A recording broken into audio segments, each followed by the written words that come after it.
नमस्कार किसान साथियों, कृषि गुजरात यूट्यूब चैनल में आप सभी किसान साथियों का मैं अशोक भिमानी आप सभी का हार्दिक स्वागत करता हूँ। आज हमारे साथ सुभाष पालेकर जी है, गुरु जी, जो कई सालों से एसपी के फार्मिंग का जो कंसेप्ट है वो पूरा इंडिया में चला रहे हैं, यानी कि सुभाष पालेकर फार्मिंग वो पूरा इंडिया में वो कंसेप्ट से फार्मर को खेती करवा रहे हैं। तो हम उसके बारे में थोड़ा जानेंगे। तो सर जी, पहले आपका हार्दिक स्वागत है कृषि गुजरात यूट्यूब चैनल में। और हमारा फार्मर से आप थोड़ा बताइए, नए जो फार्मर है, जो साथी को पता नहीं है एसपी के फार्मिंग क्या है, तो वो साथी जुड़ना चाहते हैं, एसपी के फार्मिंग करना चाहते हैं, तो उसको उसके बारे में पूरा थोड़ा डिटेल में बताइए कि जो सुभाष पालेकर फार्मिंग वो नए साथी करना चाहते हैं, तो कैसे कैसे उसकी जो सिस्टम है उसके बारे में थोड़ा बात कीजिए। अभी कोरोना जो महामारी आई थी, तब से दुनिया का पूरा चित्र बदल गया है। क्योंकि कोरोना के वजह से लोगों को मालूम पड़ा है कि उद्योग अगर हम मजदूर पर सौंपते हैं तो टिकेगा नहीं, क्योंकि मृत्यु के भय से वो कामगार भाग गए थे, कारखाने बंद पड़े थे और बहुत नुकसान हुआ। अब ये उद्योग सोच रहे हैं कि ये कामगार आते हैं, हमें तनख्वाह देना पड़ता है, ऊपर से मोर्चे निकालते हैं, जिंदाबाद मुर्दाबाद नारे लगाते हैं और बोनस भी मांगते हैं। एक समस्या है।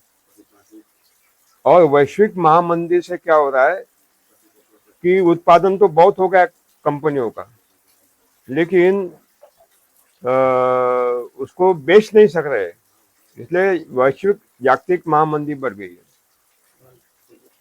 इसलिए अभी वो सोच रहे हैं कि ऐसा कोई तरीका है क्या कि वस्तु तो बनाए कारखाने में, लेकिन उसके लिए कामगार की कोई आवश्यकता नहीं है।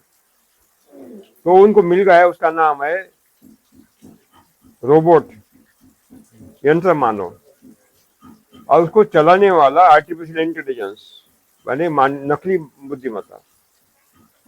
अब क्या हो रहा है, अभी आपने देखा होगा कि जो यंत्र मानव है, रोबोट है, अगले 5 साल में आप पूरी दुनिया में देखोगे कि खेतों का काम ये रोबोट करेगा, हर काम रोबोट करेगा, दवा खाने में हर काम रोबोट करेगा, कारखाने में हर काम रोबोट करेगा, गाड़ियां चलाने का काम भी रोबोट करेगा, ड्राइवर की आवश्यकता नहीं है, और उद्योगों में भी रोबोट ही काम करेगा।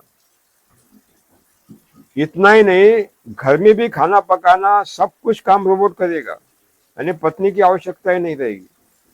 इस तरह का एक नया संकट, महासंकट खड़ा हो रहा है।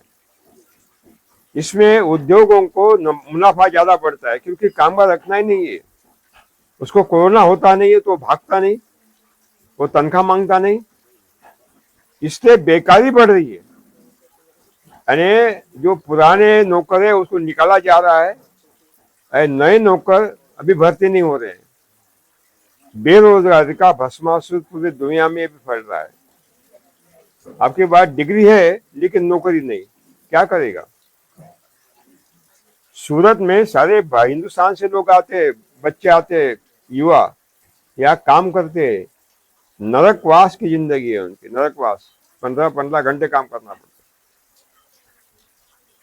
गांव छोड़कर अगर सारा युवा भागेगा, सूरत आएगा, तो गांव में खेती कैसे होगी? खेती नहीं होगा तो किसानों को, हम लोगों को क्या खिलाएंगे? इसलिए हम युवाओं को एक संदेश देते हैं कि आप सूरत जाते हो, एक एक रूम में 10-10 लोग रहते हैं, एक संडास 100 लोगों के लिए, 15-15 घंटे काम करते, 12 घंटे काम करते, मिलते 8,000, 10,000, 12,000, 15,000। ये नरकवास है, गुलामी है। आप अगर गांव में आओगे और वहां आपके खेत में 1 एकड़ में पालेकर फूड फॉरेस्ट पंचस्तरीय बागवानी खड़ी करोगे, जिसमें सारे फल पेड़ आएंगे। 1 एकड़ में जितने भी फल पेड़ दुनिया के सारे वहां लगाना है।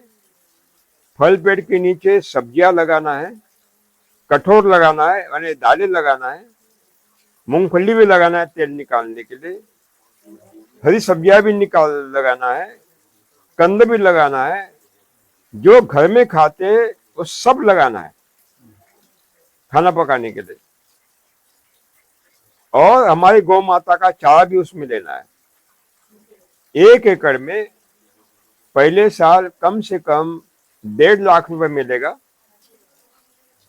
दूसरे साल उसको 3 लाख रुपए मिलेंगे 1 एकड़ में, और 6 साल के बाद 6 लाख रुपए मिलेंगे।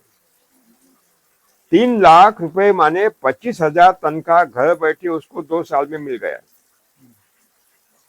25,000 टन का घर बैठे माता पिता की सेवा करते हुए, गौ माता की सेवा करते हुए, भू माता की सेवा करते हुए घर बैठे मिलेगा। आत्म सम्मान के साथ जिएगा, मैं किसान हूं, कोई गुलाम नहीं हूं। तो क्या होगा, गांव को छोड़कर भागने की कोई आवश्यकता नहीं होगी। तो बेरोजगारी को घटाना आवश्यक है।